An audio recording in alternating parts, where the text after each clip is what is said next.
પોરબંદરનો cyber fraud કેસમાં સૌથી મોટો ઘટસ્ફોટ થઈ રહ્યો છે। હિરલબા જાડેજા સહિત 4 લોકોએ 163 કરોડનું સાયબર ફ્રોડ કર્યાના સમાચાર પોરબંદરના સાયબર પોલીસ સ્ટેશનમાં નોંધાઈ હતી ફરિયાદ। જો કે આ ફરિયાદ બાદ તપાસ અધિકારીએ કોર્ટમાં 3000 પાનાની ચાર્જશીટ દાખલ કરી છે। 3000 પાનાની ચાર્જશીટની સાથે સાથે હજુ 6 આરોપીને પકડવાના બાકી હોવાનું દર્શાવી ફરાર જાહેર કર્યા છે।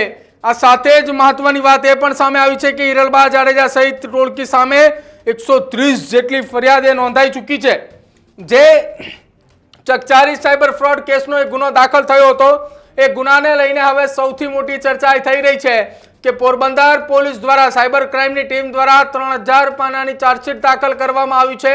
આ ચર્ચારી કેસની અંદર જો સૌથી પહેલા વાત કરવામાં આવે તો પોરબંદર પોલીસની અંદર આ ગુનો નોંધાયો હતો અને હાલ 163 કરોડની આસપાસની રકમ સામે આવી છે, જેમાં 6 આરોપી હજુ પણ ફરાર દર્શાવવામાં આવ્યા છે।